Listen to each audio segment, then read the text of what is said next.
All right, let's dive straight into this explainer. When we think about what drives the stock market or a massive company's bottom line, we usually picture things like interest rates, consumer demand, or crazy global supply chains, right? But today, we're digging into a deeply researched data science study that points to a completely different culprit. Today, we're looking up. Literally, we're looking at the sky. Think about this for a second. Does a weather event happening thousands of miles away in the middle of the Pacific Ocean actually mess with the ledger of a coal mine in India? Can we find the statistical DNA proving this seemingly impossible cause and effect? It sounds totally like chaos theory, right? Like the butterfly effect. But as we unpack the data from this rigorous 4-year analysis, you'll see the connection is very, very real. Okay, to get to the bottom of this, we've got to define our main suspects. We're talking about ENSO, the El Niño Southern Oscillation. It's crucial we have this foundational vocabulary down to decode the data. Basically, it's like the ocean's mood swings. When Pacific waters warm up, we get an El Niño, which typically means less rainfall in drought conditions across Asia, including India. But when those waters cool down, we get a La Niña, and that brings excessive, heavy monsoon rains. So, just remember, El Niño means dry, La Niña means wet. So here's our game plan for cracking this data mystery. We're going to cover 1. Weather versus mining profits. 2. Decoding the rainfall data. 3. The 3 mining groups. 4. When rain stops production. 5.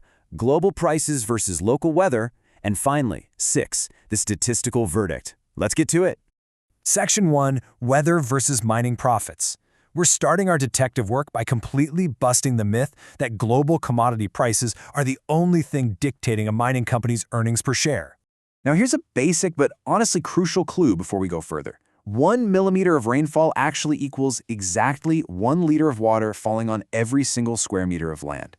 You know, meteorologists are always throwing around numbers like 840 millimeters of rain, and it's super hard to visualize. But translating that directly into liters, it really brings the reality of these weather events into sharp focus. Let's make this super concrete with a physical analogy. Imagine 5 standard 2x2 floor tiles in your living room. That's roughly 1 square meter, right? 1 millimeter of rain is like pouring exactly 1 liter of water directly over those 5 tiles. So if a place like Goa gets 840 millimeters of rain in a season, picture 840 liters of water just dumping onto those 5 tiles. Crazy, right? Now multiply that by the massive sprawling square footage of an open pit mine. The sheer volume of water is just staggering. Moving on to Section 2, decoding the rainfall data. The big hurdle here is figuring out exactly how the researchers standardize decades of weather data across massive and totally diverse regions. Well, here's the elegant solution they came up with. First, they establish a long period average, or LPA, by looking at 50 years of historical data for a specific state. Then they take the actual rainfall for the current season and calculate what they call the departure percentage. Basically, a plus or minus 4% departure from that 50-year norm, totally normal. But if that drops to 94%, boom, you are officially in an El Niño drought phase. If it hits 106%, you're looking at a La Niña deluge. It's a brilliant way to turn messy, raw weather into a clean, comparable metric. Which brings us to Section 3, the 3 mining groups. We need to line up our suspects by categorizing the 10 Indian mining companies analyzed in this 4-year study. Because you can't treat all mining operations exactly the same. Separating them by how exposed they are to the elements is the absolute key to unlocking this. Look at Group 1. These are mostly open-cast mines producing domestic regulated stuff like coal. Group 2 is mixed, mostly selling processed metals to global markets. And Group 3, fully underground mines. If weather truly messes with the bottom line, we should expect to see radically different statistical behavior across these 3 specific groups. All right, Section 4, when rain stops production. Let's actually visit the scene of the crime to understand how rainfall physically attacks the profits of that first group. So picture a massive open-cast pit. When a La Niña deluge hits, it kicks off a devastating chain reaction. First off, dirt roadways inside the mine become dangerously slippery, which instantly halts heavy transport and vital logistics. Then, deep bench excavation simply has to pause for pure safety.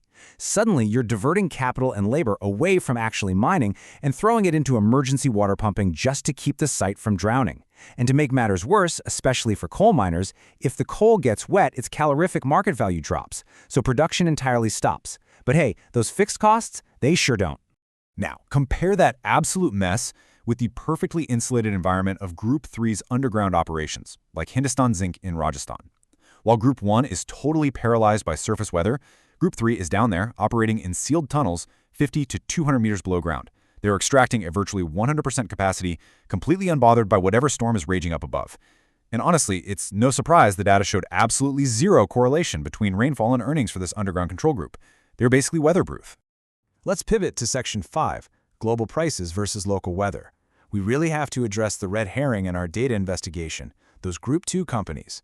Remember, these were the globally focused companies, like Tata Steel or Vedanta. So why didn't their profits map to the local Indian monsoons? Well, because they sell processed metals globally. International market crashes completely drown out, pun intended, the localized effects of the weather. During the time frame of this study, international steel prices crashed by 35% and zinc fell 20% just because Chinese real estate demand dipped.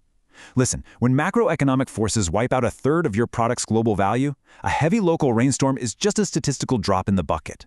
Their profits are tied to global demand, not local supply constraints. And that brings us to Section 6, the statistical verdict. This is where it all comes together, building up to the conclusive statistical DNA evidence found in Group 1. By filtering out the global market noise, the researchers found the smoking gun. The data beautifully proves a direct negative correlation. For those domestically focused open-cast companies like Coal India and MOIL, their earnings per share peaks significantly during the dry El Niño phases. No rain to stop them, they extract and ship at maximum efficiency. But the second that wet La Niña phase arrives, their earnings absolutely plummet. More rain literally equals less profit. Let's translate that academic math into real-world ledger impact. The study established a specific formula. Every 1% above normal rainfall reduces the EPS of these Group 1 companies by 0.15%. Now, that might sound tiny, right? But at scale, it is massive. A heavy 200 milliliter rainfall event can instantly shave 30 peso off a company's EPS. Spread that over a massive volume of outstanding shares, and you're looking at millions in lost value, directly attributed to the clouds. But wait, it gets crazier. The researchers ran a regression analysis and found an R-squared value of 0.84. Let's demystify that for a second. Think of it as a massive confidence score.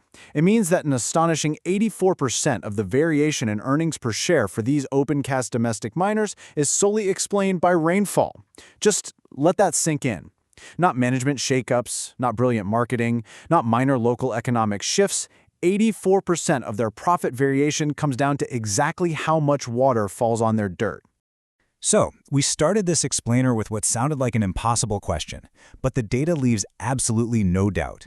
The temperature of the Pacific Ocean truly does dictate the ledger of an Indian coal mine. And honestly, that leaves us with a fascinating and maybe slightly unsettling thought.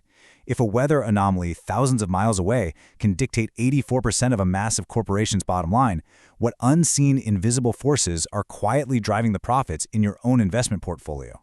It just goes to show, sometimes the most important data point isn't sitting on a spreadsheet, it's blowing in the wind. Thanks for diving into this with me. Keep asking questions and keep looking for the data behind the story.